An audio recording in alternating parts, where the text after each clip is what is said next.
So, More for some than others. And it is a great conflicted way for us to begin.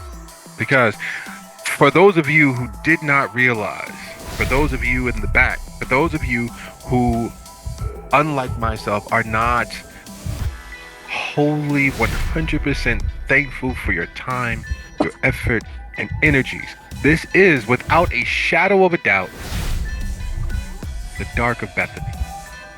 The start of this season of ours.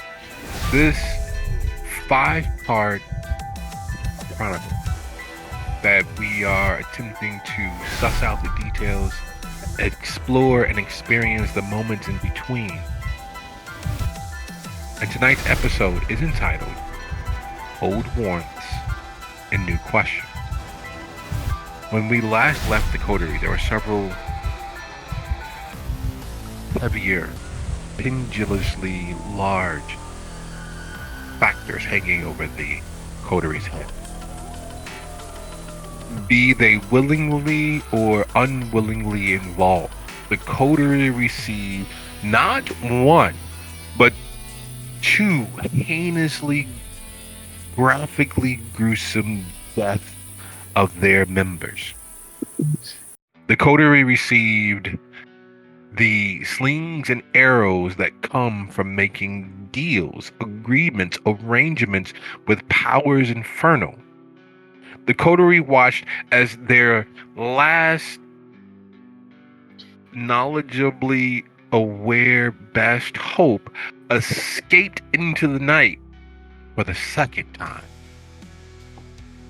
The coterie still has several mountains of feelings, emotions, and thoughts unresolved due to the actions of others who, in their lack of consideration and potentially over consideration of the coterie, has left landmines of all sorts in their path. They have been bent towards, yoked by, and enraptured and enslaved in the plans and plots of others, with no regard to who they are individually nor together. The only individuals, living, dead, or any state in between, that cares one whit for the characters, for the coterie, provably so, are in this room now. yeah. Well, hey, what about? No, that's a lie. I did say provably.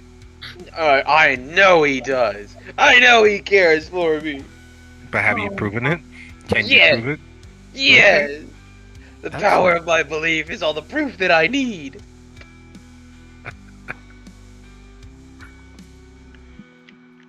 I mean, that seems fair. Oh, Fair to who? Fair for what? getting from point A to point B without getting lost somewhere around Z or V. Um,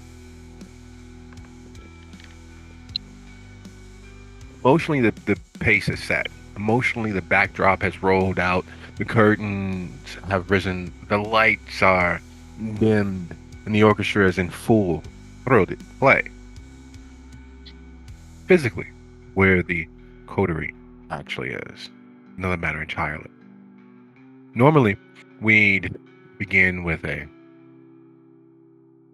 brief description as to where they are, what surrounds them, what abounds their visual range of awareness. But instead, we're going to do something slightly different. You all are together where? Ooh. Where would we reconnoiter, everyone? Uh,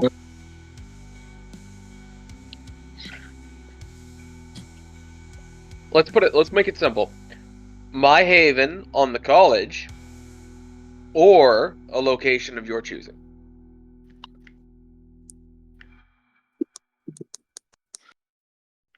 um, 5, I think there were more of us at the college than anywhere else, so let's do that. Okay, so we'll be regrouping at my small quasi-safe place on the college. Sounds good.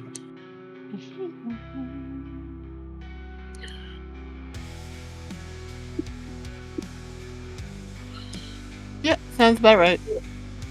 No, we're all in agreement. Oh, So in the workspace, the heart of your every single operation as a artisan of everyday miraculous skill. Joji, would you be so kind as to describe what that looks like? What does the heart and hearth of Joji's focused, anxious skill work look like? What does his back room look like? So, Joji teaches, on and off, teaches computer science, computer design, all that good shit. Basically, everything that has to do with technology and the working of such. And that means that he has, gifted by the college, or loaned by the college more accurately, a workshop per se. In reality, it was just a storage shed that the college had nothing that it wanted to put in there because it was so run down that it barely took any convincing for them to give it to Joji for him to put his tools and his electronics within. So what you enter looks like something of a butcher's workshop if it was entirely focused on the silicon, the plastic, and the glass. There are wires carefully wrapped around each other, knitted along the ceiling in racks. There are carcasses of both vintage and new computers locked behind, I would say, something of a gem locker style container. There are two different tables laid out, large, like science classroom tables, with the remnants of some of his students' workings on them. But all in all, it's a cramped, it's a dingy, and it is a altogether, how would I describe this? Like a manufactorum. There are tools, and there are bits and bobs scattered about in somewhat organized piles. As this is not only where he, since the burning of his home, has had to lay his head, but where he does his work when it is necessary.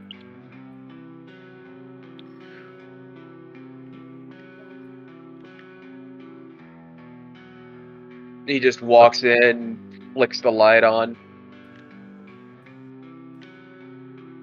Alright. Go on. So in short, the space is the antithesis to the warm, living woods and the musky animal smells of life that abound in India's normal surroundings. It is yes. It is the antithesis to the neat, warm and welcoming put-away spaces of Annabelle's offices.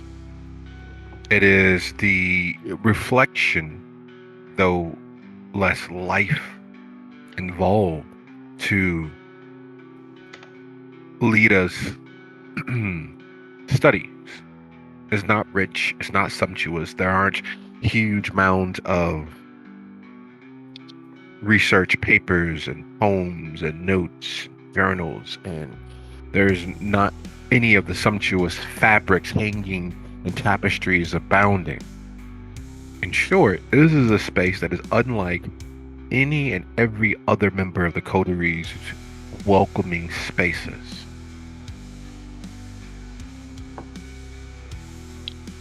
Absolutely. It is an epitome, an almost shrine to the banality of the modern man.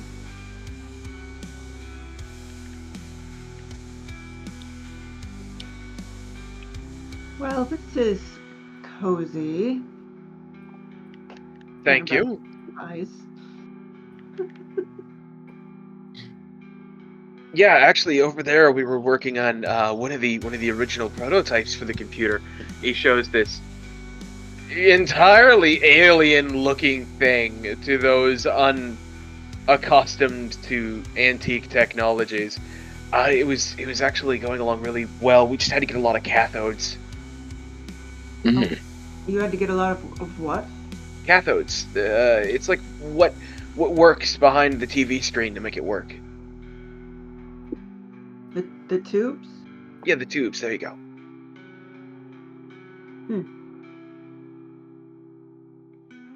Well, that's great. I'm happy for you. Maybe. Yeah, it's fun working with DOS from time to time. So, anyways, how did it go for all of us? Uh, Fine. Yeah, fine. Uh, a little bit hungry, but I'm feeling a lot better. All right. Um, and you, Lita? yeah, it was something else. I had to ask Mirrorree for help to see through the boards, and yeah, Well, at least it was accomplished. Um, You did, huh? it's not a big issue right now, but I guess that means that we're on to step 3 of 4.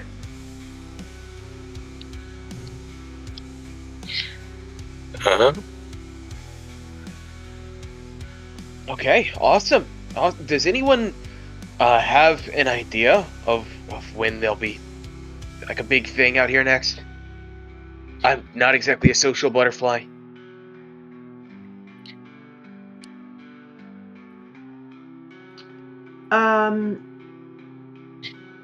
I don't know. Do I?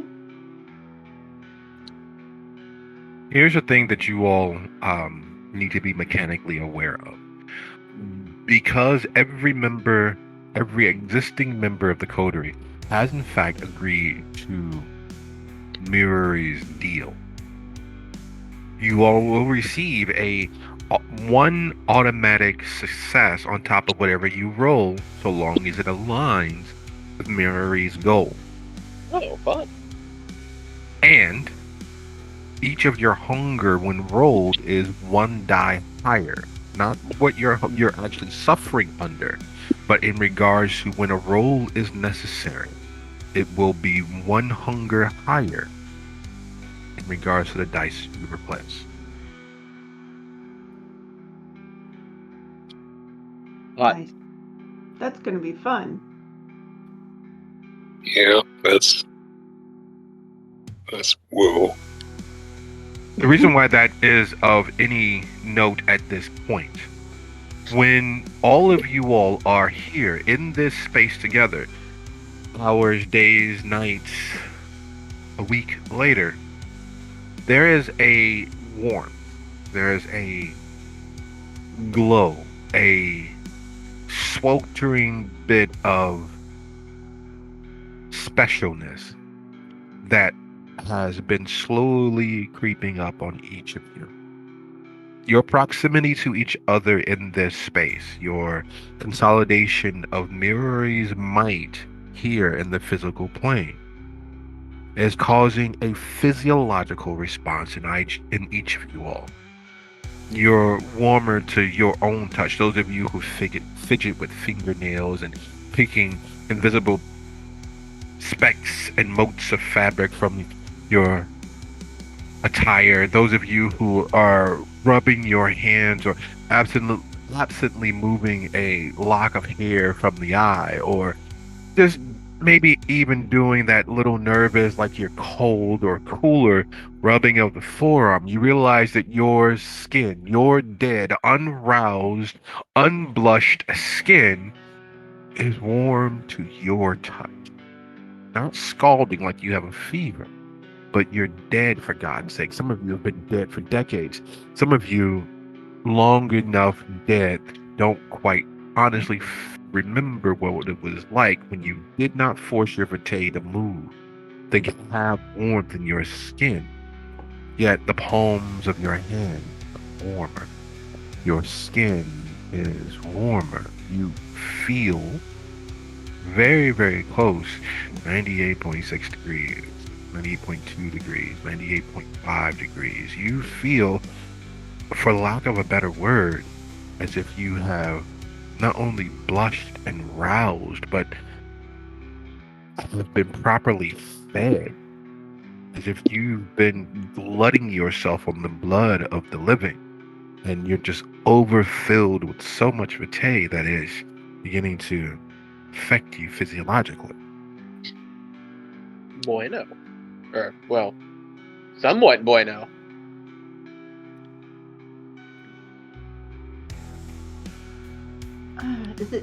Is it warm in here, or is it just me? No, I think it's not just you.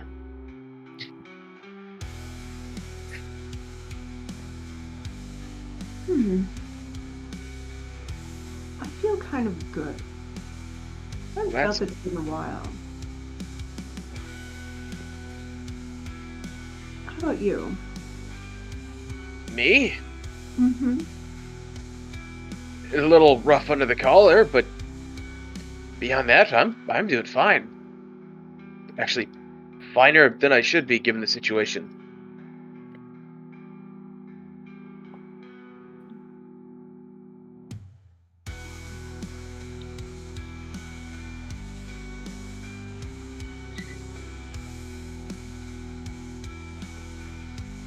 Everybody else feeling it weird?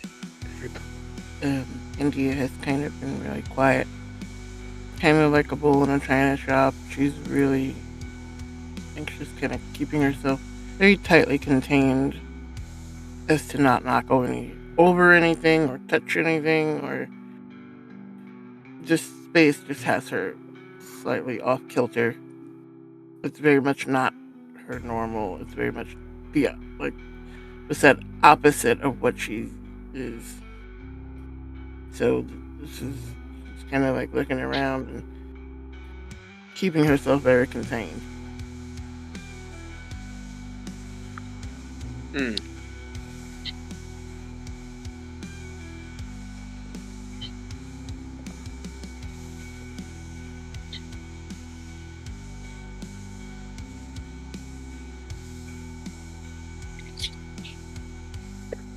All right. Well, that weirdness aside,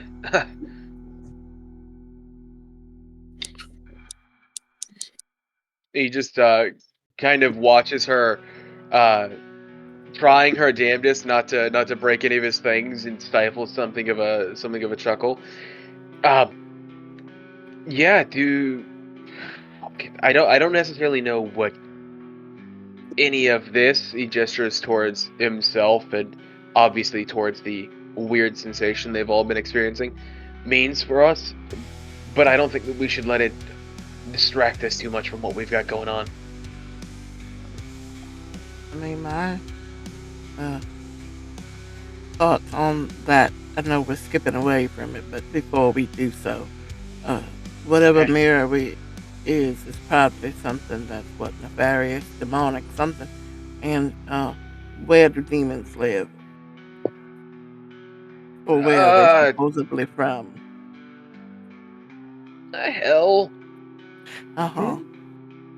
So, a hell being using us as tools and the like would probably warm us up from the inside. Oh, fun.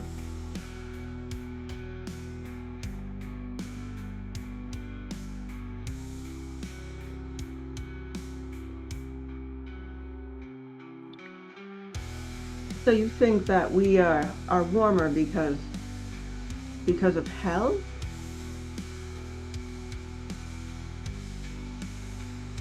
I mean, anything else?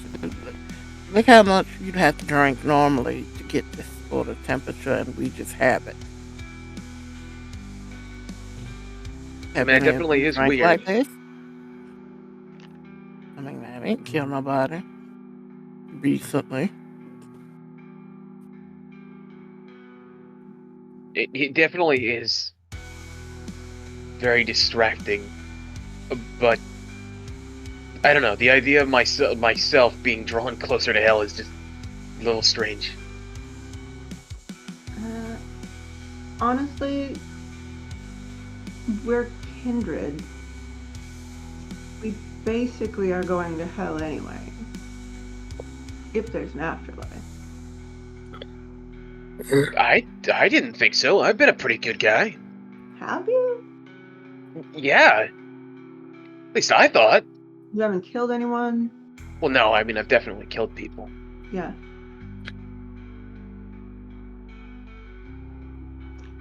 That's what I thought. So,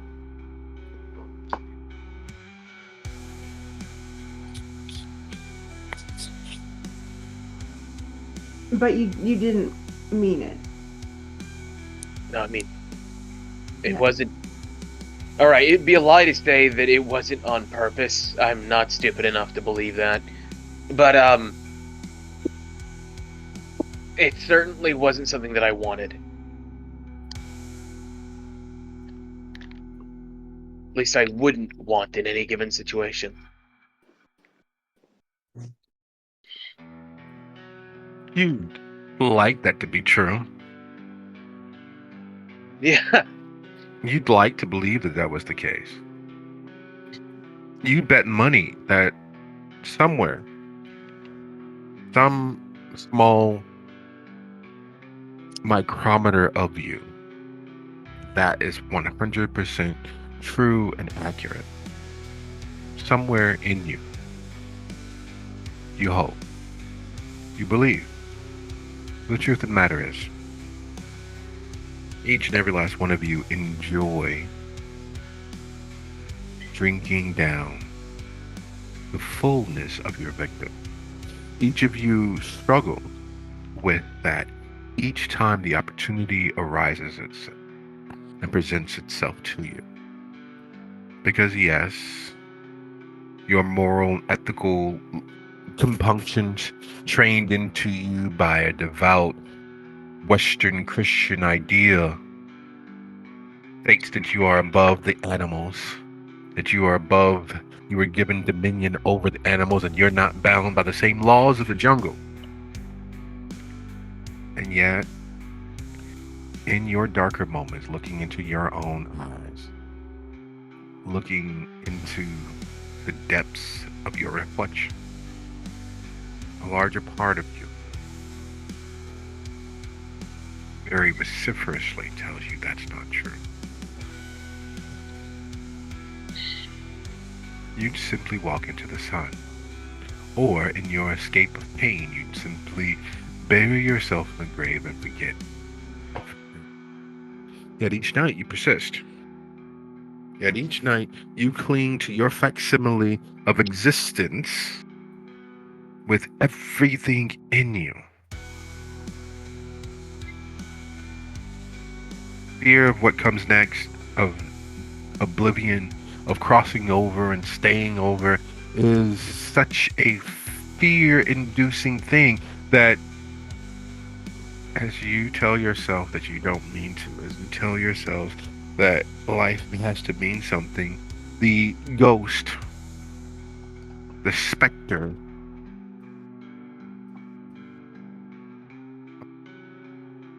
not the conscious thought of her, not her specifically and individually, but her as an ideal. You all are victims of someone and something's taking from you. And not just her. Not just that singular instance. Not just that singular person. But over these last few weeks and months, you all have lost more, exponentially more than you thought you were able to lose. Friends, associates, businesses, properties, senses of trust in your environment. And what have you to show for it now? Everything that's in this room, every being that's presently in this room is what you have to show for it. You've traded away so much for the kindred, for the members, for the personages, the emotions that are in this room.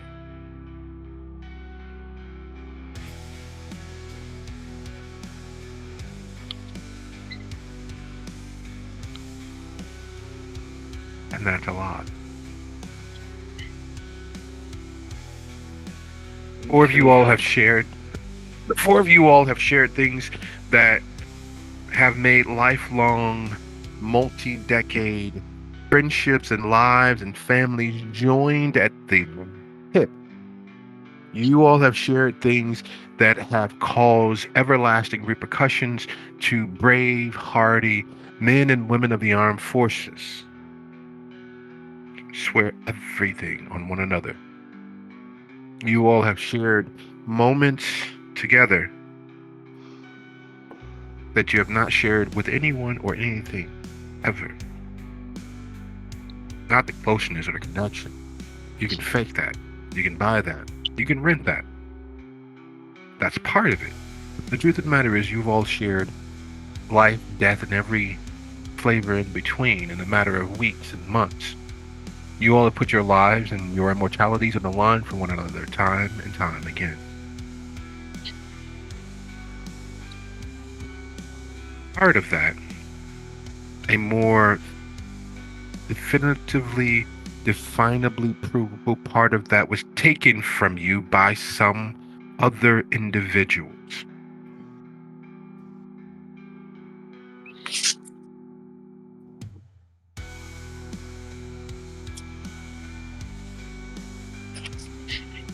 And they'll pay. Hell yeah. There's no question about it. Absolutely.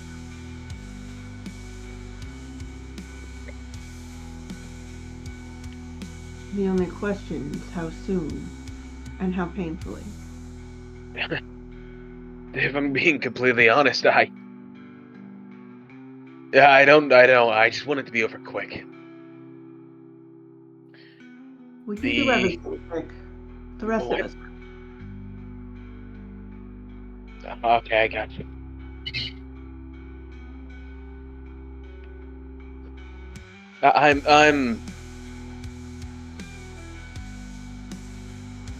I'm just wanting this to be over with, honestly. I understand. We've lost a lot in this past week, and I don't know, I just don't want to lose any more. Well, then we should not go too quickly. Because if we move too quickly and we make mistakes, that would be worse than not. Yeah. Yeah.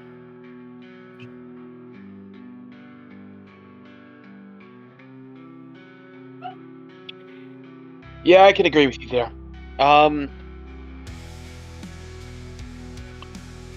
Then is there any additions or alterations with that in mind, with caution in mind? Well, we still need to figure out when the next gathering is.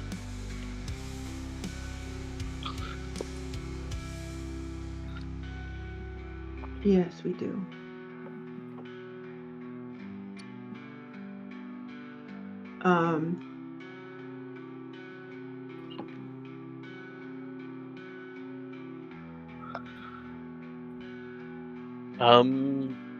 Well,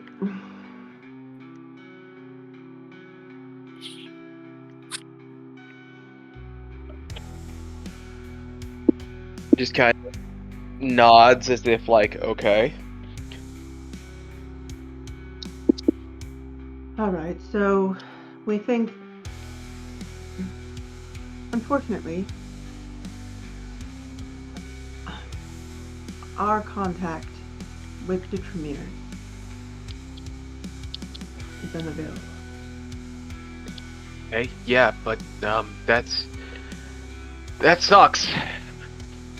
But do we have any contacts within the local within the Shreveport Kindred? Because I don't know about you, but if there's like an Elysium or a big Toreador party happening, even the nerdy stiffs will show up. I guess I could call my sire, but he's with the Anarchs. It's hard to know if it'll be a crew Elysium where they're invited. I don't The thing believe. with that is, yeah, that's what probably I was gonna say. Even if they're being anarchs, they would still need to know what the enemies, quote unquote, are doing. So wouldn't they know where best to strike if they were planning something? That's true. They would also need to know where the no-go is, like if there's a no-touch event. Yeah, actually, yeah, Lita, can you get a hold of your side? Are they? I forget. Are they with us or are they on the soon-to-die list? I think Uh, I checked the status of Shreveport. they're my sire. And all that goes with that, it's complicated, but I can call him.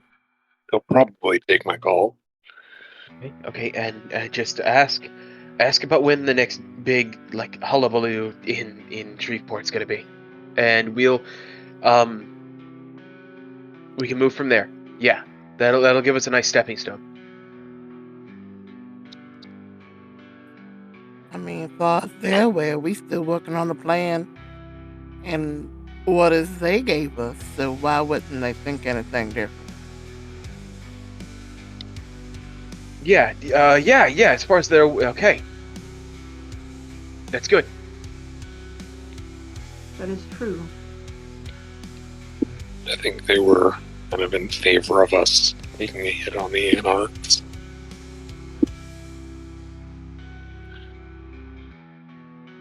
They were the ones who gave us our friend back who had been experimented on. Yeah, that.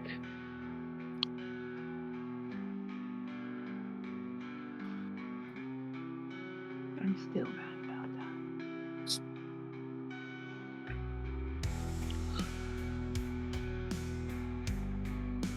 So,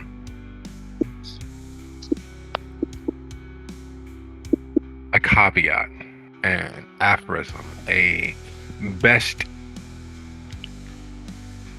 practices. Kindred Elysiums are always exclusive, elite. They are always places with plausible deniability or the ability to make someone disappear.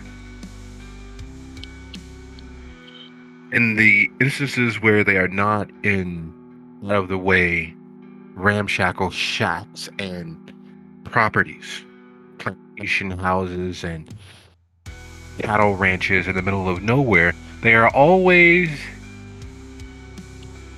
in the easiest places for people to go missing for hours at a time. Places such as convention centers, casinos, luxury condominium buildings, and hotels.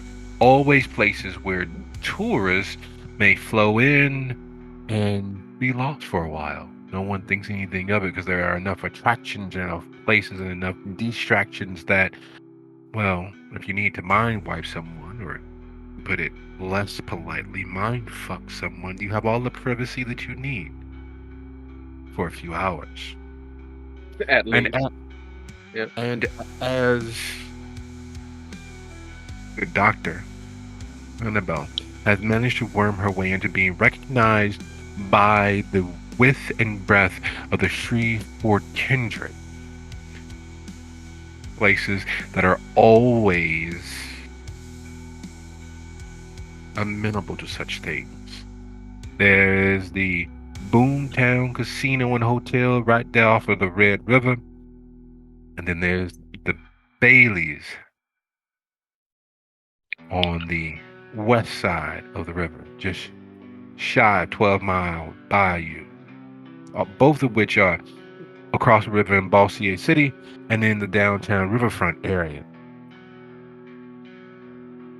As a recognized, upstanding member of the Tower, if you're not mistaken, you know that the local Ventru utilize the currency, the ebb and flow, and the entertainment value of the casinos as their domain and dominion.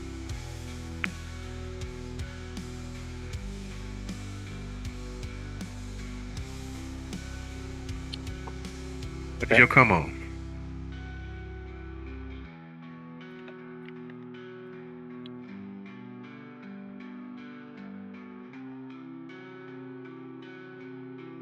So that would be the place to start to find out when the next gathering is.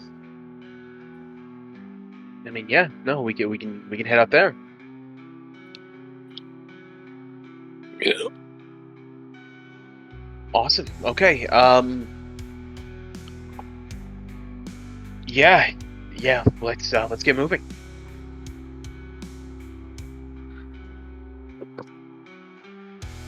Right. So I give you the address because I know where that is, and I'm not driving. At least I don't want to. Gotcha.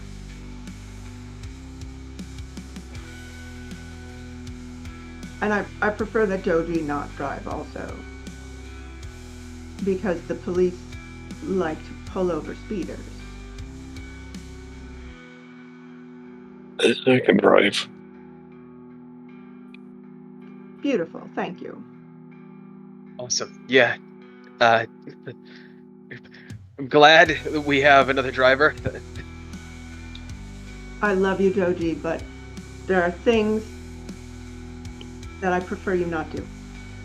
There are things that I prefer not to do. Wonderful. Glad we have an accord.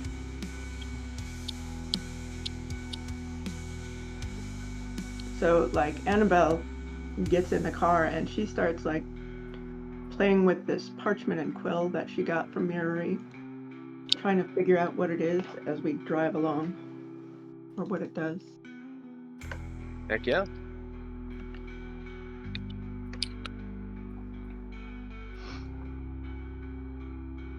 Where's everyone sitting? I'll be sitting in the back left, kind of behind the driver's seat. And his back right. Alright, then I'll be in the passenger seat. You are focused on the parchment. That leaves right to left. So, India, would you be so kind as to go ahead and roll your wits plus awareness -2. Joji, would you be so kind as to roll your wits plus awareness -1. Annabelle, would you be so kind as to roll your wits plus awareness -3. And Lita, would you be so kind as to roll your wits plus drop? Okay. Wrong click. So because of the way this dice bot works, should we just set our hunger to 1 higher so that... Yes. Okay. I believe that would make my hunger 4 at this point in time. Joji's always a very hungry young man, isn't he? He very much is. Didn't you feed last time? I did, but as far as I'm aware, it only brought me down 2 because we weren't killing the person we were feeding on. Oh, so you brought yourself down to 3. You can't re-roll hunger dice, though, sadly. Well, I brought myself down to 2, but it counts as 1 higher. So then you'd Yes. be at 3. Oh, I thought you said you were at 4. No. effectively. I was at 4 minus 2 plus 1. So yes. So from awakening. Yeah, from awakening. Okay. I skipped the awakening part. Effectively 4.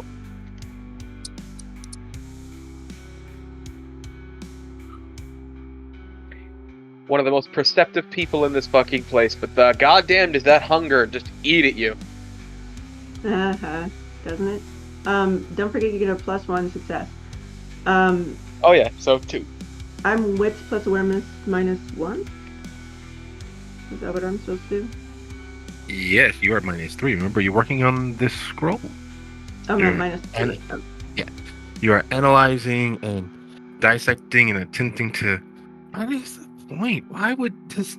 It's just there's no writing. There's no extra texture. It just feels like vellum.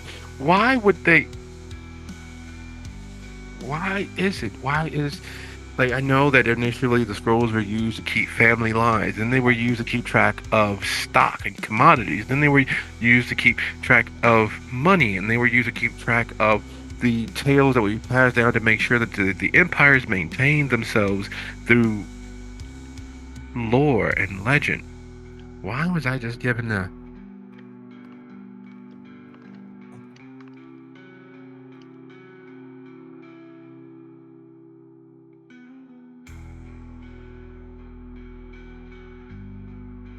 I don't know. I'm busy looking at it.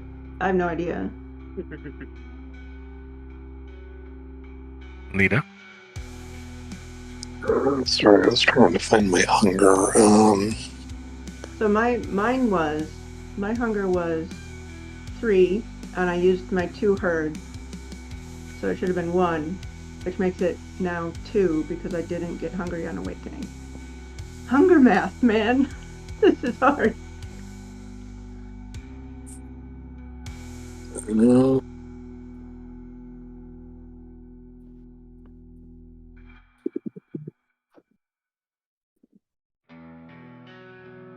All right.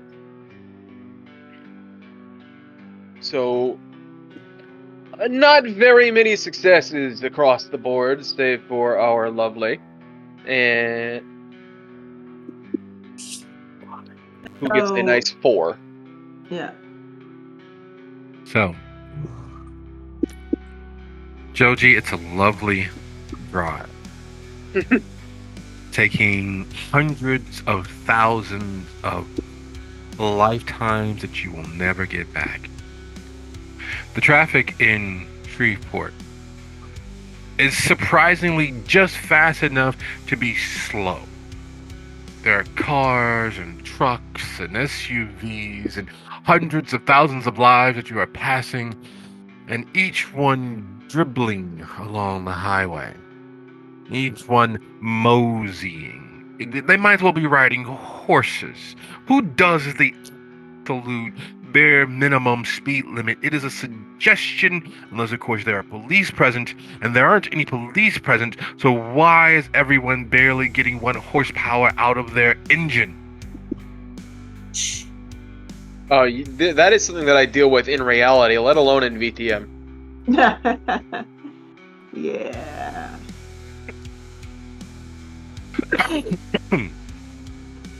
Annabelle, this scroll is the most perplexing of riddles. Partially because there's no music, there's no clues, there's not even any of those little stupid squares that are on the Rubik's to give you an idea as to what it is that you're looking at.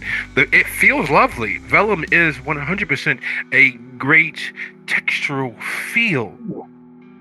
But there has to be more, right? It's not all about something that you can potentially rub along your forearms or rub your fingertips across. There has to be more here, but there isn't anything that you can tell. Lita, having spent time, just enough time in Shreveport, like every other member of your coterie, you notice that the roadways are well capped. There are a few potholes and divots or broken road sections.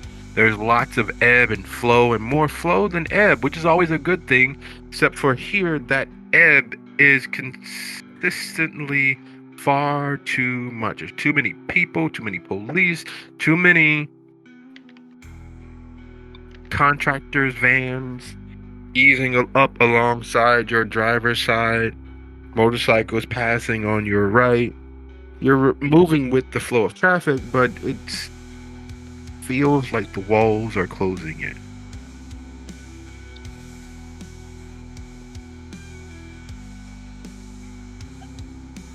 It's hard to not give in to that paranoid need to escape, to get off of 20 and maybe find a side street. Maybe you can take Midway over to Linwood and take that up and around, and maybe cut across forward. But everyone knows that 20 is the best way to get into the downtown riverfront because there's the cloverleaf there, and it won't take nearly as long as trying to work your way through the streets up and over. And but it's just the hairs on the back of your neck are standing on end.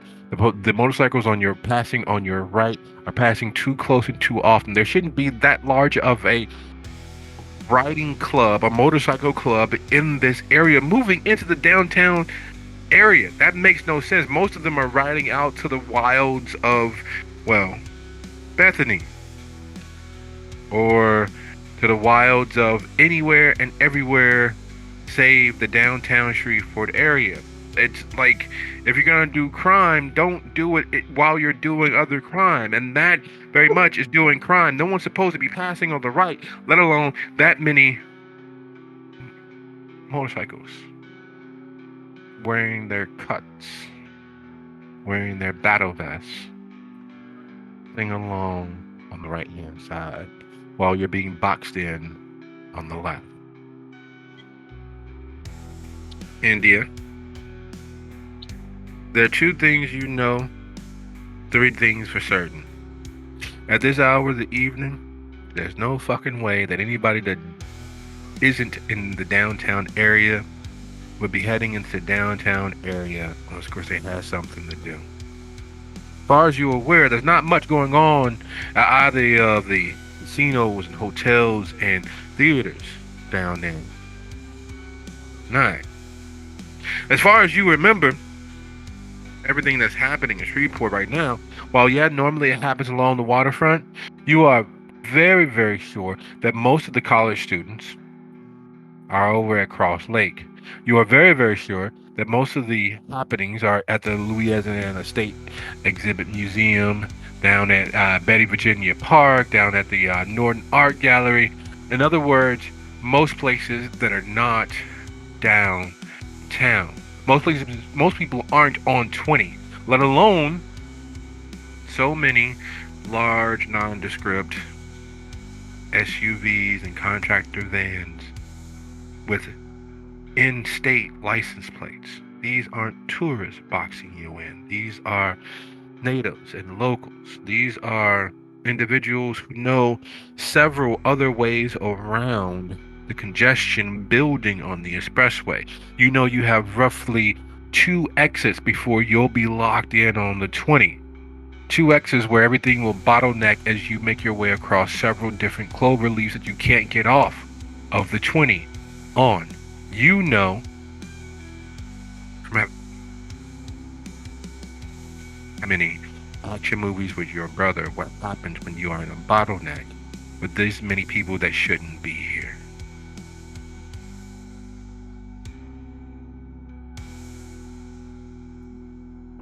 We need to get off next exit. Well, what's up? We getting boxed in. There's something going on. There's a lot of fucking motorcycles. And do you see that big ass panel van over there? All of these have in-state plates. And we're getting boxed in. It's a trap. What does the in-state plates have to do with anything? Because only tourists like to go downtown. That's fair. I thought I was just being paranoid, but yeah, let me get off here.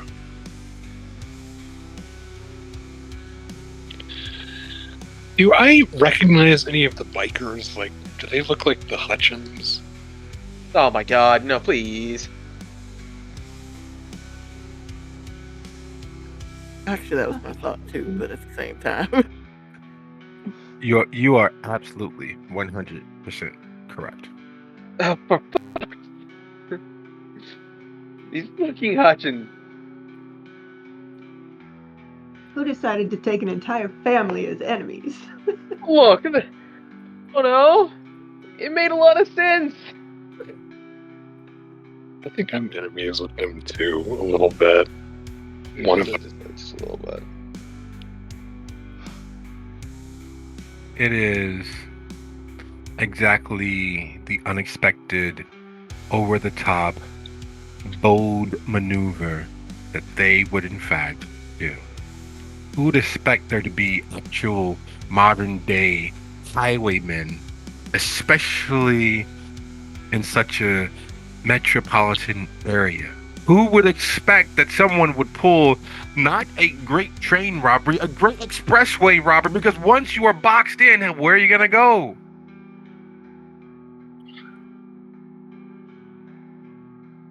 I am desperately upset by this. Okay, I have point and drive. Well,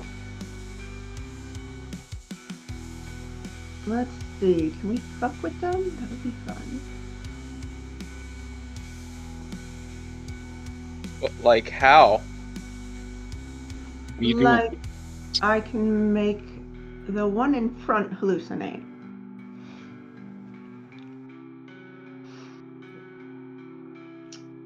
Let's see. Do I have As to... long as we out of range, you can do whatever you want, but don't get us trapped up in it when they start crashing. Yeah, actually, that's a good point. Are they... So, okay. As a test, Lita, would you be so kind to go ahead and roll your resolve plus drive? Because while it is not the Midwest, and while it is not actually Texas, that same I have the right of travel wherever I choose is definitively part of the common zeitgeist for motorists here in Freeport, Louisiana, right here on the border of Texas. You will not impede them. You will not cut them off. You will not brake check because, well, fuck your bumper. That's what they're there for.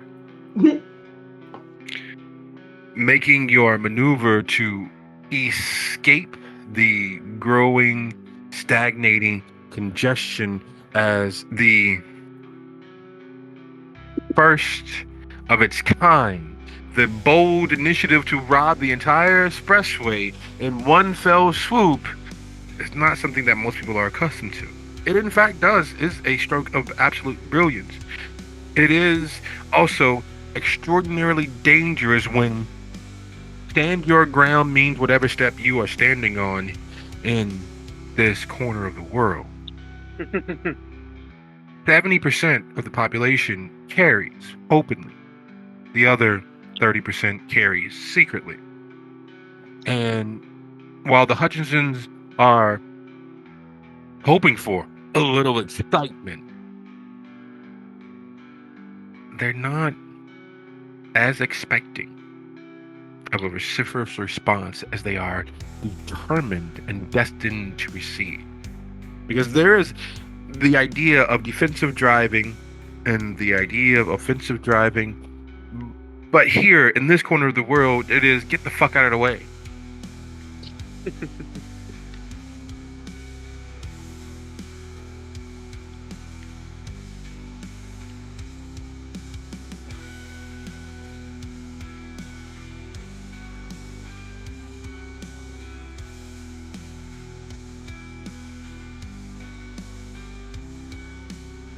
Get the fuck out of our way.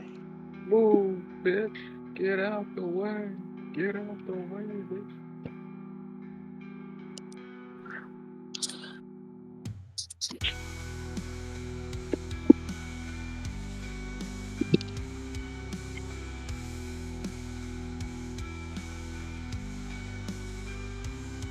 You go, you put on your turn signal, you put on your blinker, which is a foreign weapon in this corner of the world. Unless, of course, you got a quarter of a mile between you and the next car. But on your blinker, only receive the very vociferous response of the truck who tries to cut you off from cutting him off as he leans into his horn, locking you in. You decide to move left to get back right, and the bikers who have been passing you are slowing down traffic, and the van that's there on your left end up boxing you in. You decide to hit your brake and hold place, let them go around so you can pull off, and they instead pull alongside of you, yelling and screaming and giving you the one finger salute as their other hand, which should be on their steering wheel, is clearly holding something that throws metal at you at a heightened rate of speed. The fuck is your problem? What the fuck? Just get the fucking away! What are you want to drive?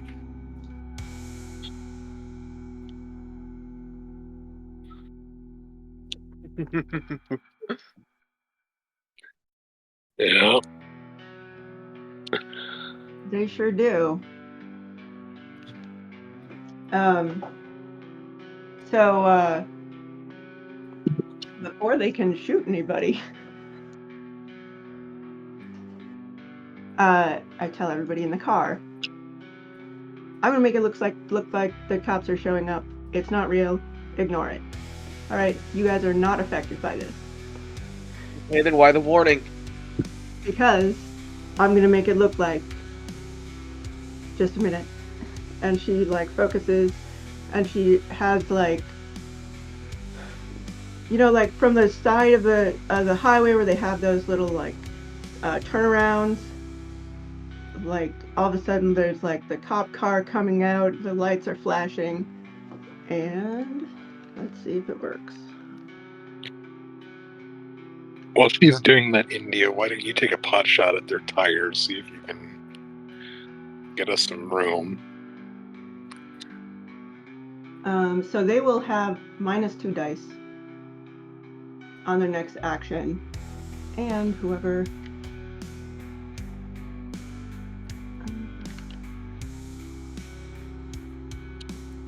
India kind of smirks and does that thing with the shrill whistle with her fingers in her mouth, but she's like face out of the window.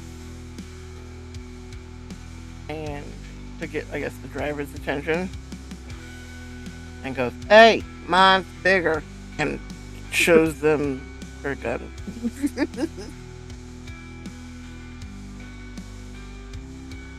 All right. All right. So first things first. For the total accumulation, would India go ahead and roll your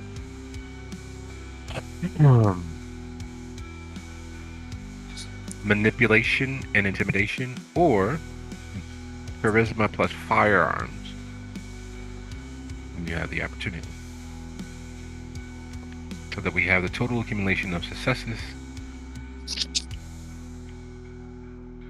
See what the world has to say about it.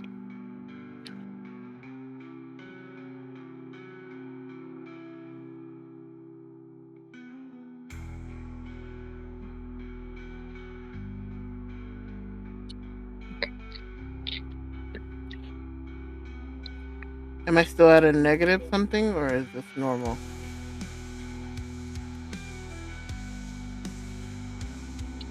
No, you just have the yeah, it's normal. You have a additional hunger, and your total will be viewed as one success higher.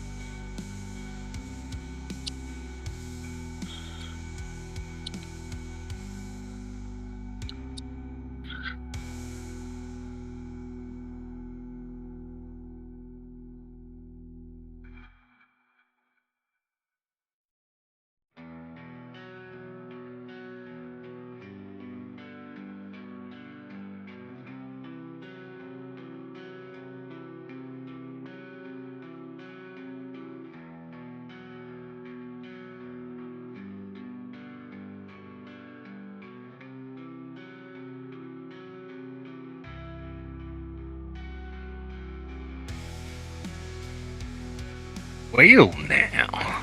Heck yeah.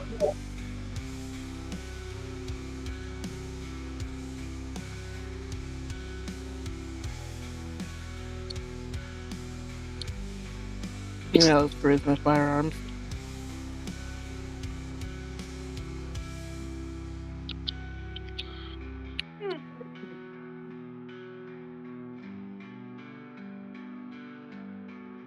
There's no fucking way in hell that a proud, upstanding member, not of the NRA, but of the local PTA member, is going to back down to someone showing an antiquated, highly polished something from some Hollywood movie. Fuck yours is bigger. I don't give a fuck. It's about that. And the flashing lights of the police immediately have them sweating the fact that they forgot to pay their overdrawn book fine at the library. The sheer unadulterated fear that filters across Grandpa's face is the sort of thing that you see or would have seen on Butch Cassidy and Sundance's face as they looked out of the fort to see the Mexican army there. It's the same look that Davy Crockett got when he climbed to the parapet of the Alamo and saw Santa Anna and the entire angry horde of the Mexican army standing there. Look on his face is the same one that Maximus Decimus Meridius had when he stared down the Joker in the Colosseum. A grim determination. You can see the story being written large in neon as he looks into his seat, his golden retriever, older than the 15 years expected.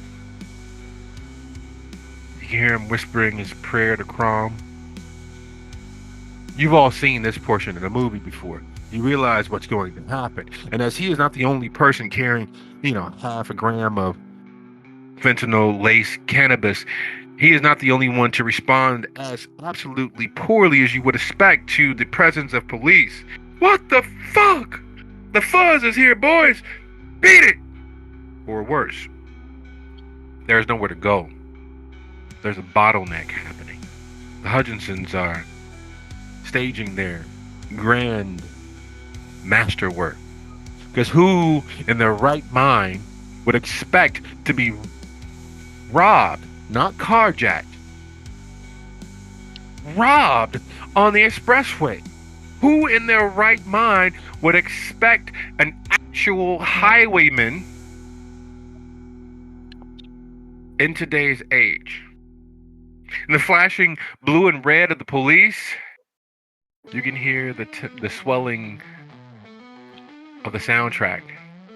Someone replaced the lightly strumming guitar with a synth-backed percussive team. Drums are building up. You can feel the testosterone dripping from every pore of drivers up and down the expressway to see the police not moving the traffic along, not helping them get where they wanted to go. And you can see the Hutchinsons gritting their teeth, preparing for their great last stand. Because you know what they say, you gotta get rich or you gotta die trying. And take a lot of cops with you when you go. And it's 14 after. Let's take a quick 10. Be back here at 24 after. So, as people are freaking out on the expressway,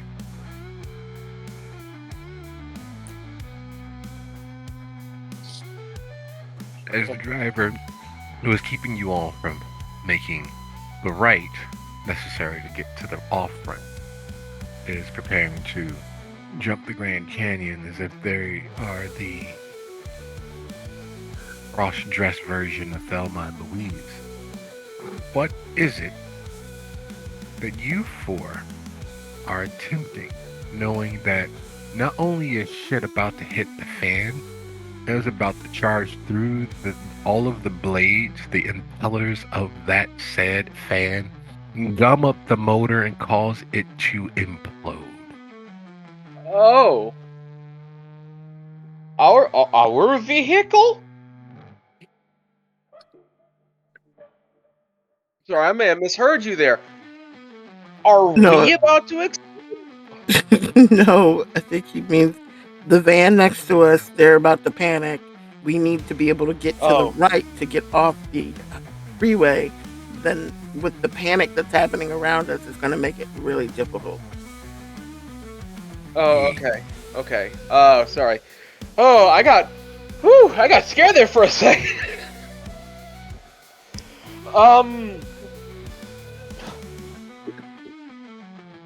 Damn, I don't really have anything that I can do to help in this scenario specifically.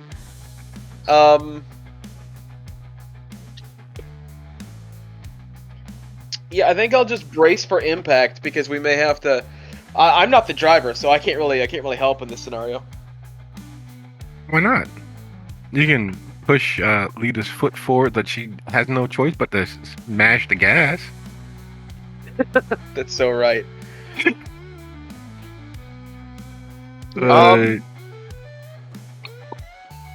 Yeah, I mean, I guess I could, using a combination of rapid reflexes and rush job, just kind of second wheel driver, I guess, backseat driver. This shit. I'll hop up on top of where normally the shifting column is in older vehicles, and then just kind of begin aiding Lita where I see her messing up. Basically just taking the D&D 5e equivalent of a help action. So Lita, with Joji panicking in your backseat, when with hell coming to Shreveport, or more specifically, I-20 that you're on, what is it that you're doing? I'm trying to avoid collisions and working my way towards an exit. You try to avoid collisions and carefully piece your way towards the right as best as possible. Okay. India, Annabelle, seeing the fucks be clustered, what is it that you all are attempting? He's going to try to help make a hole for her to cut through. So if either of the vehicles that they're pinning them in starts pulling back a little bit, he's going to take their tire out so that they have to stop.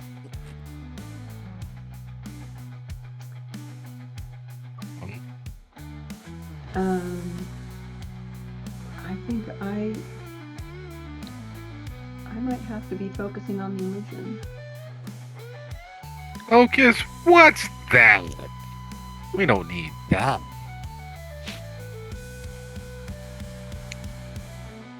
Alright, that being the case. Excuse me. Lita, would you be so kind as to roll your resolve plus drive as high as you can? Alright. Because driving under the best of circumstances is insane. Let's just call it what it is. You strap yourself to either a fossil fuel powered combustion engine that could at any moment overheat, lock up for any number of small or large reasons. You're rolling on tires filled with pressurized air that the wrong impact could cause to blow, deflate explosively, or otherwise fail you, including just roll right off the vehicle. You typically are doing 30 plus miles per hour, which doesn't seem like that much on the low end. 30 miles is nothing. You can do that on your bike. However,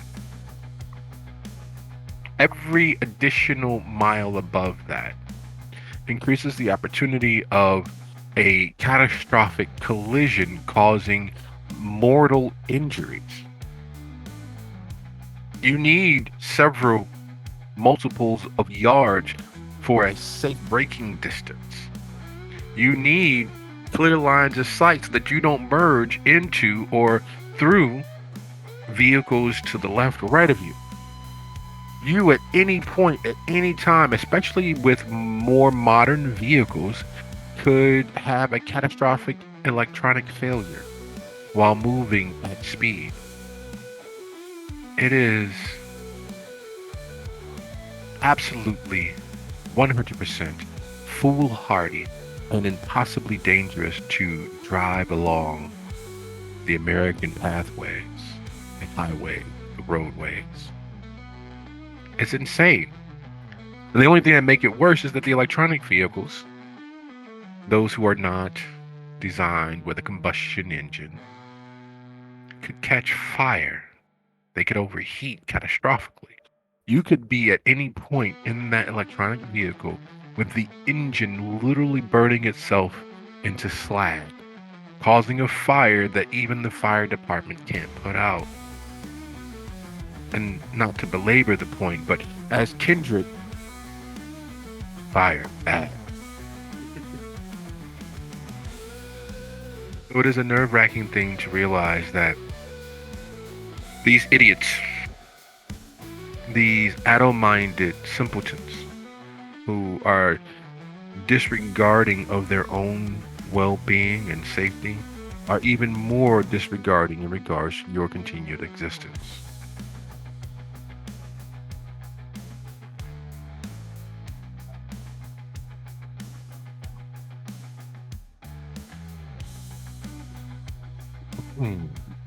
That's a plus 1, 2, 3. What fate has in store for you? Preferably, it means that you all are free. That you all will be speeding along the off ramp with all due haste. Okay. Or, and preferably, hopefully not,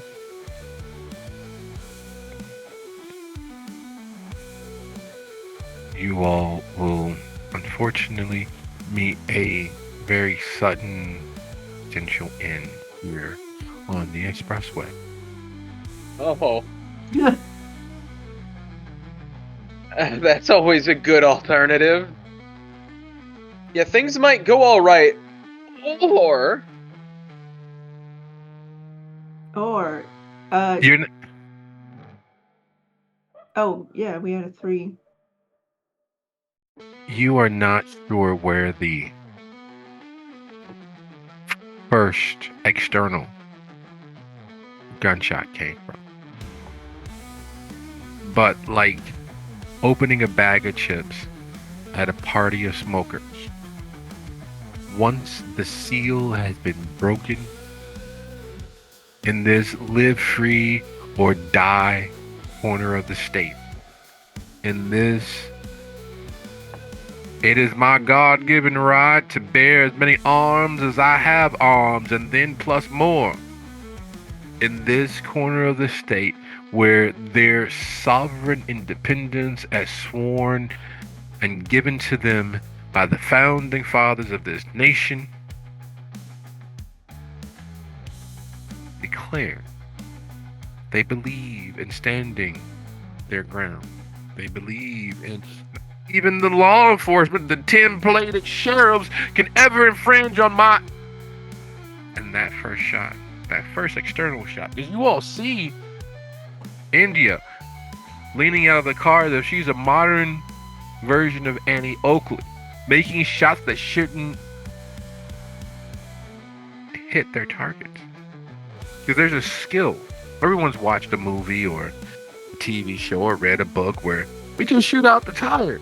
It's a little more skillful than that. Most tires these days are designed to be as easily puncture resistant as necessary. It takes a dead-on shot for most people because they're going to aim for the treads or they're going to try to aim dead on. India has been practicing with her firearms long enough and knows the ins and outs of killing what she hits, that she does the absolute right thing. She bounces her shot into the sidewalls of the tires. It shouldn't work. You shouldn't be able to make that calculus in your head on the fly, hanging from a vehicle, working its way free of a snarl. Yet she is able to do so. And one tire goes, then the other tire goes. Then you hear shots up and down the expressway behind you. You hear people responding to things that are not there. Here they come! Brace for impact! They got the shields! Fuck! And it is a reenactment of the sacking of Troy, as far as the yelled insults, the hurled condemnations of the infringement on their civil liberties and their civil rights. You pigs aren't going to make it out of this.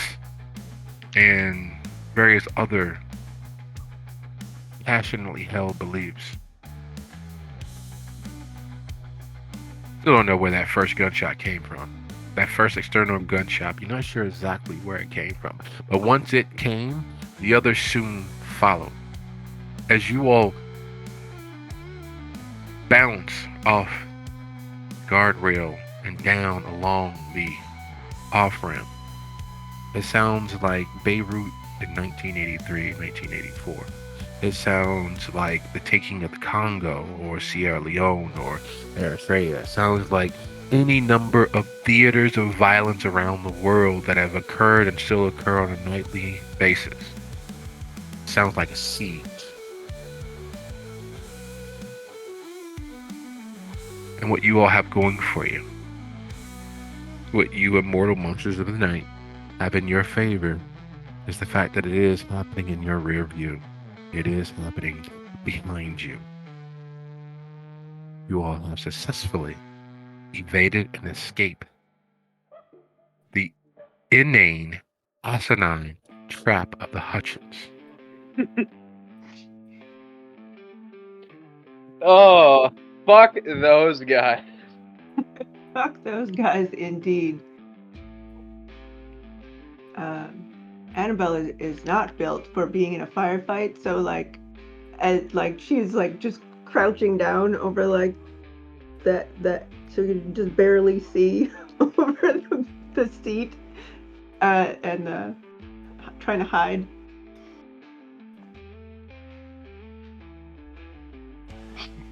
There's insane, and then there's whatever that was. It was as if all of the idiotic ideas of simple-minded children came to the fore. It is what happens when blind faith is supported by nothing more than one's own belief in the foolishness of everything else around them, disbelieving the reality that they are in. There's a lesson there somewhere, but wherever it is, you choose not to look. Because as you all successfully and skillfully make your way away, the realities of what could have been wait in the wings to pick at your confidence, to pick at your self-assurity. What if?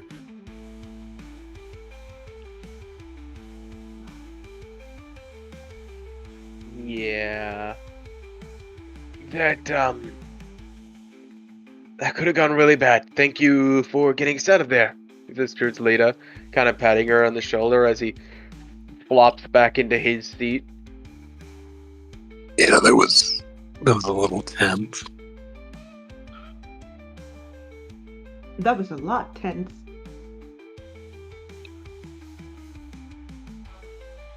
I'm very glad I wasn't driving. Thank you. Well, I agree. Thank you. That's all fine and well. But who the fuck sent them? That's what I want to know. How did they know what car we were in? Or were they just stupid and trying to kill any fucking body? It seemed a little targeted, though, just saying. Yeah. Yeah, how would anyone know where we were? We didn't even decide to come this way until we left your place. Your place was full of electronics, though. They're all deactivated. Are you sure? There's a lot of clutter in there. There's a lot of... Okay, you said clutter, not butter. I was about to be very confused. That would be a very different situation, but also not unusual for you. What? I don't think it's Oh, that yeah. hard or that much of a fucking riddle as to who actually probably sent them. Who hired the Hutchins for the carnival that time, or put them out front as possibilities for the carnival? Who's killed a member of our coterie? Who's followed us around and known where we've been without us Actually, realizing it's it? a very good point.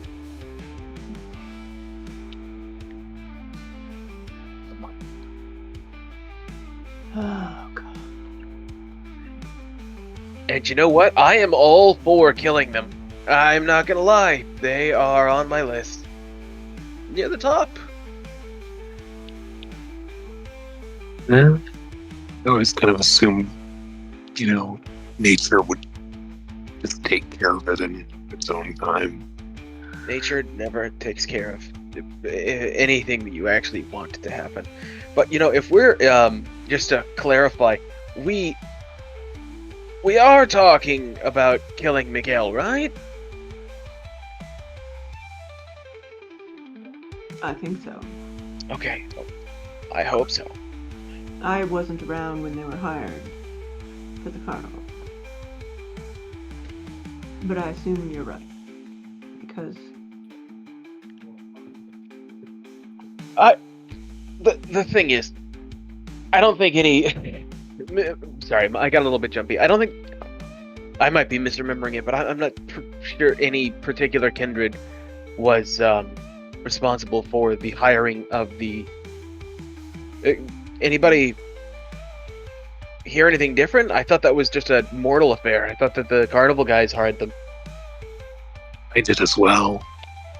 I assume. Shackleton. Shackleton. Oh, shackled. And that fucking mage. We were just gonna talk to him. But I know he had to try and fucking blow us up. Actually, this might have been revenge for, this might have been his kind of like, oh god, they're coming after me, I have got to get them first. We were just gonna talk to the man. Fucking paranoid. Oh, I might have wanted to hit him a little bit. Yeah. Well, a little. Now I want to hit him. And I don't even like hitting people.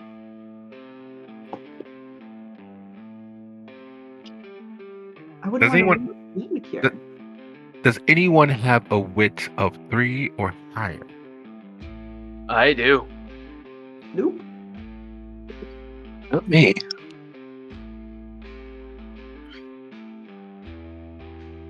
So when you all were selected, when your number was up, as is always the case in Bethany, all hands in, all hands out. It is a team affair. It can be easily manipulated, as you all have proven through your victimization. However, when your number was up, unlike many of the other instances, what were you given? Another chance. On death.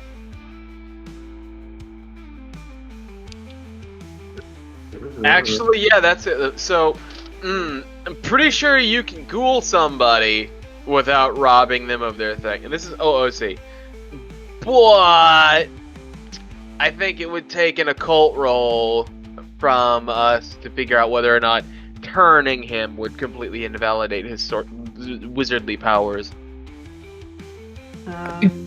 Know that it would. What? I think I probably know that it would. No, you gotta make that roll. Yeah. I'm up for it.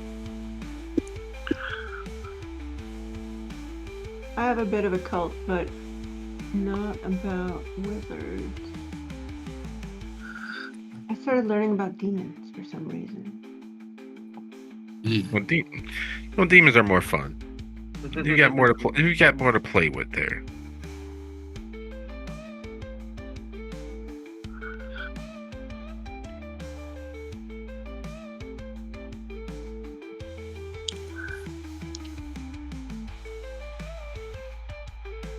So we think who, Shackleton was behind this, or one of the Tremere?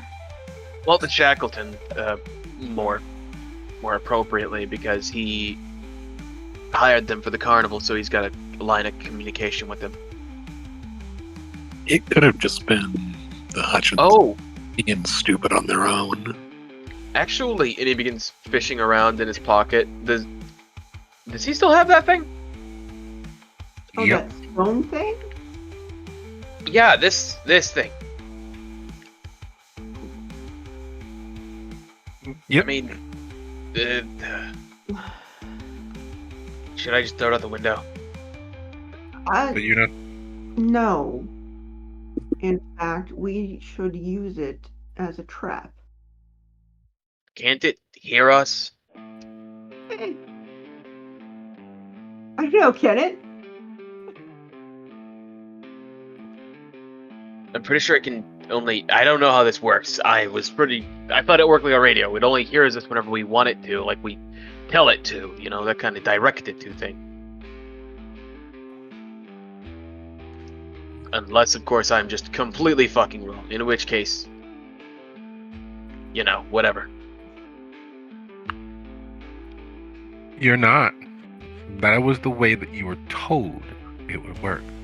Ah, okay. Well, we should. But remember, they lied to us about how it worked last time because of the fact he was behind fucking with it and was using it to spy on us and see if we was gonna fuck up. Okay, well, I'm going to throw it out the window now. That's one. Does anybody else have one of these things? I don't think I do. Check. I look in all my pockets and pouches. Oh, you, and purses. Annabelle, you don't. You don't. You know for a fact you weren't given one. However, every other member of the coterie was given one. Every other member of the coterie at that time were given one. And what were they supposed to be used for? Like Communication. Communication, and if we needed help with who? at the carnival, because if we were sent to the carnival, they were supposed to be able to keep in touch with us to make sure that we were on top of our mission. And once we completed our mission, we were supposed to let them know that the mission was over with, or if we ran into problems during the mission, we were supposed to call them and let them know that we had problems. Which is when the kids started showing up and shit, and we were trying to call to get extracted. That's when that all went. So, But who are you calling? Who's them? the Tremere.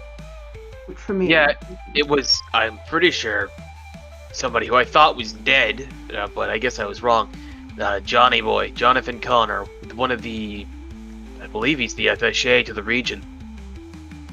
I thought he was like fucked comatose style. I also thought that Mirrorree, I thought a lot of things. I guess I was fucking wrong. No, so long as we are sure there are no more of these things in this fucking vehicle. I'm pretty sure I put mine under lock and key somewhere.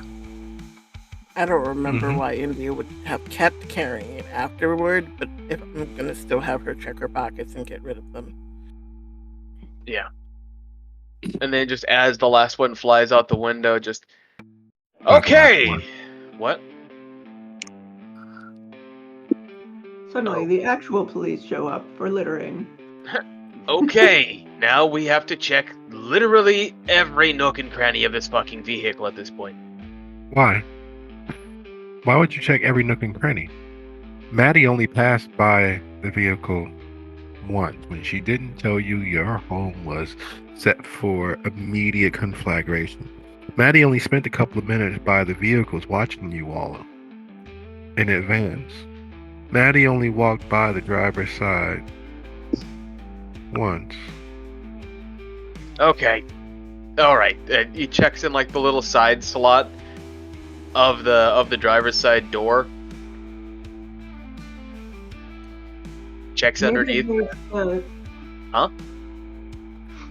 I wonder if there's anything on the like a Like in the spy movies, like where they put a tracking device under the car. Yeah. Nope. The next time we park, let's just look this thing up and down. Now that you know what you're looking for, it is as plain as day. Your automatic one success from being bound to Mirrorree draws your hand to it without you really paying much attention. You're reaching in that side pod, leaning forward against the back of the seat where Lita is driving, and reaching in that side door channel along the bottom portion of the door, and your fingers roll across it as if they were pulled to it by magnets. It's a small little nothing bit of a stone, about as big as a 50-cent piece. The same as the ones that you've tossed out of this truck already. And has been sitting here in this truck since the very night your property ceased to be. When your life was nearly forfeit, when your immortality nearly ended, because you didn't receive the message of get the fuck out of Dodge in time. Or, as a matter of fact, at all. Oh, fun. And as they, remove this from their immediate persons, I guess just throw it off deep into the woods or into an alleyway or whatever the fuck we do, Joji's just gonna kind of go, alright, so what's the chances that thing was constantly broadcasting, and now the Tremere of Bethany are fully aware that we're planning on blowing up the Tremere of the Chantry up here? Did we say any of that in the car? No, but I had one on me. Oh shit, you did. I'm gonna go with 100%.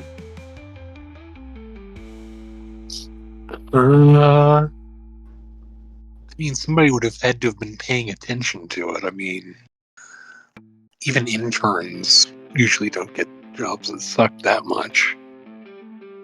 No, but someone passionately determined to ruin the legacy of a at one time rising notable personage. Someone determined, even being gruesomely and grievously injured by their plan going awry.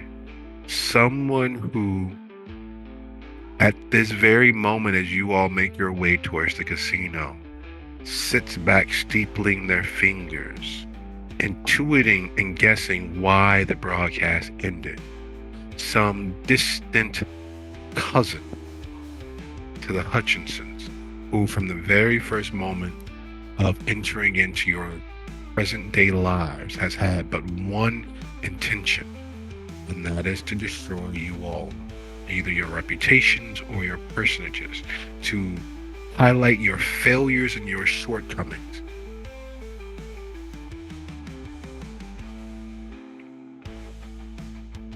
We need to kill that guy specifically. No, we need to not kill him so that we can torture him long enough that he'll regret it. And then we can kill him.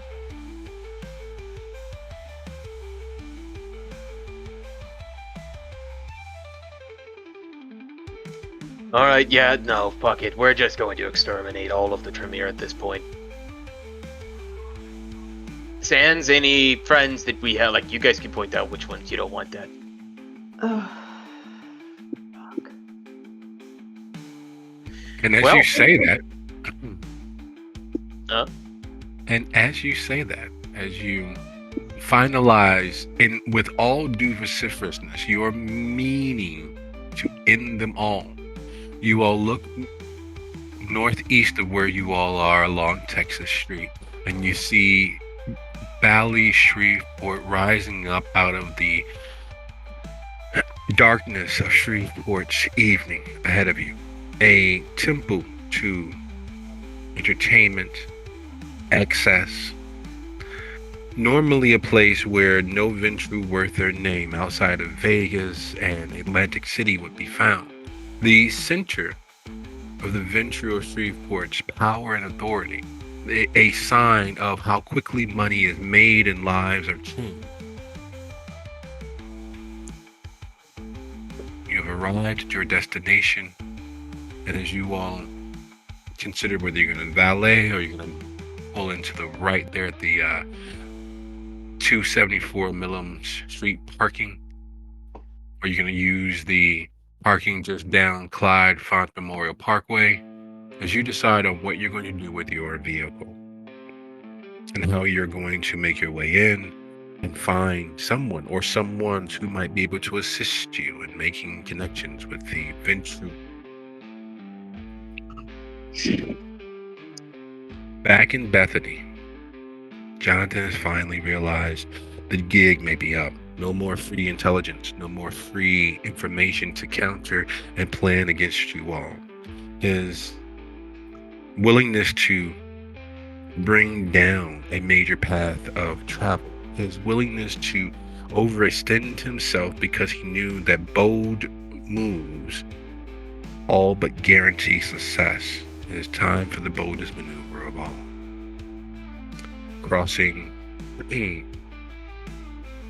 small distance between the Tremere's Chantry and Bethany, and north along the expressway.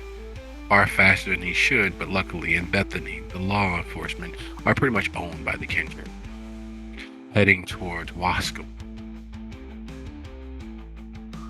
because that's where Jackson is, the sheriff, Bethany, and he has things that he needs to impart. A story so fantabulous that it would be unbelievable, save for his authenticity of fact that he knows for a fact.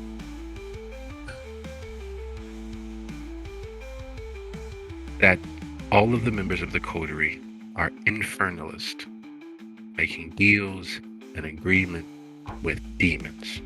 That they are, in fact, in everything but name, they all.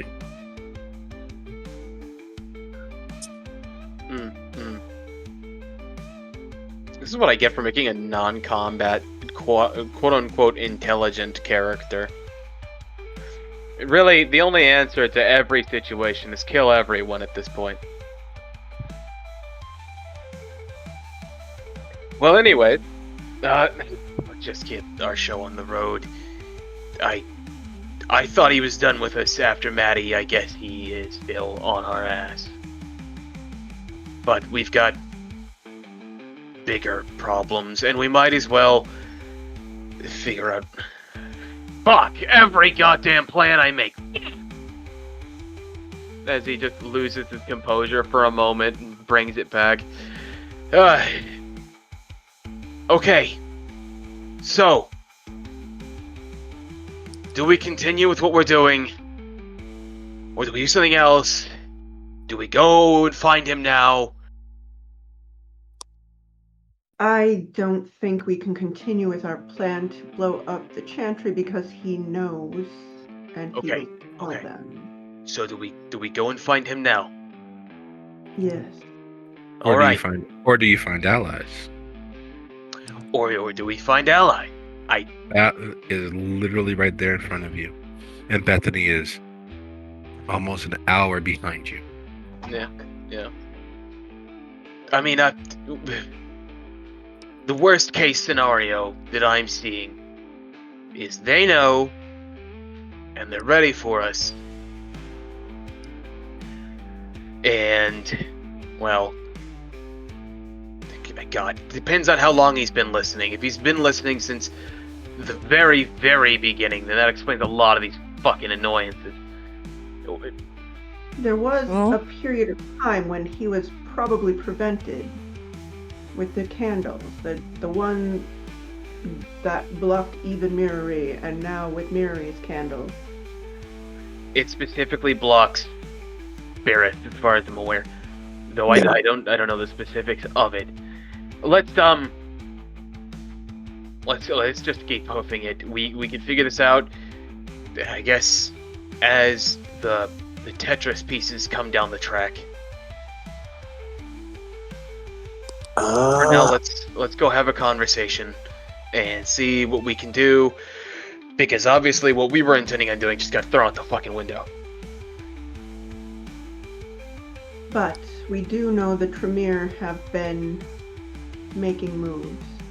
Oh, yeah, pretty sure everyone in the fucking city is aware that Tremere have been making moves, but for some fucking reason, we are one of the very few crowds that are just trying to exterminate the goddamn rats. Everybody hates the Tremere. It shouldn't be that hard to find people on our side. God, I feel like I'm getting dangerously close to being racist against Tremere at this point. Or are you guys gonna valet? Or are you gonna pull into the parking structure? We're gonna pull into the parking structure. Yeah. Well, I guess I'm not the driver. I think that's up to Lita. Yeah, I'll park.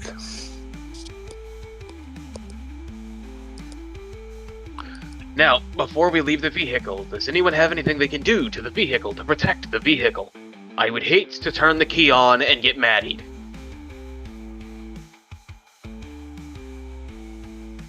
No. I could theoretically set a ghost to watch it, but require. No, okay, it's gonna take too long. Just fucking forget it. I'm going to take. He searches around his pockets for a little bit. There, I'm gonna take this piece of chalk. I'm gonna set it.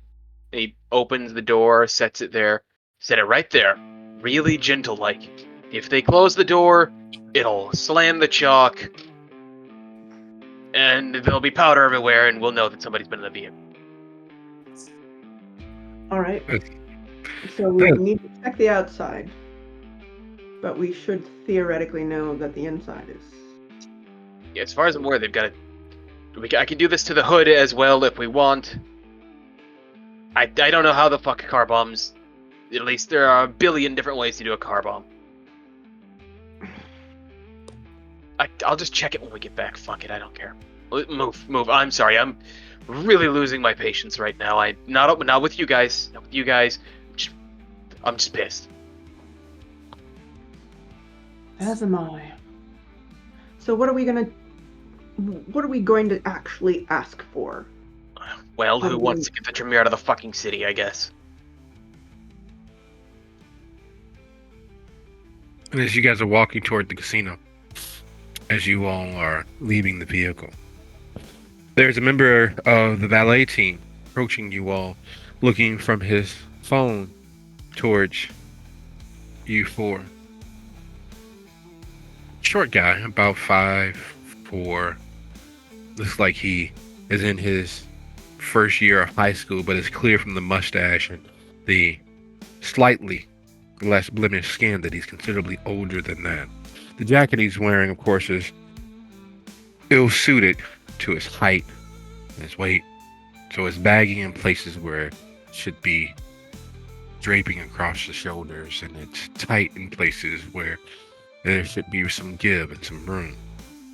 He's that undeveloped, unpracticed, neither portly nor skinny, that uncomfortable combination of both and neither.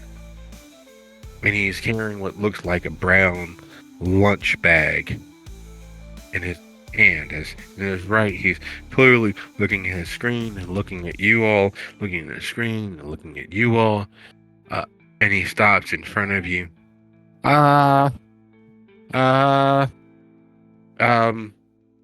is it? Dr. Hafiz, Mr. Garcia, Miss Cambridge, Miss Love, a MRE left this for you. Oh. And he Okay, extends the brown bag towards you all. Yeah, I suppose I'll take the bag and check you. the bag. Or explosives, I guess. And as you take the bag, and it's considerably far heavier than it should be in a standard, cheap, brown paper bag, there are 4 heavy, metallic, credit card sized, clearly actual gold cards inside. The name of the casino is emblazoned on each of them, along with your last names. And as he begins beating feet, it's hard to not think that those gold cards are explosive, but nothing happens. No fireworks. Just the whimper of the power of money. And it ending at the casino, making a scene, if you will. It is 6 after the hour. I'd like to thank you all for a lovely episode. I'll see you guys next time. Oh my god. These fucking Tremere, bro. Yeah.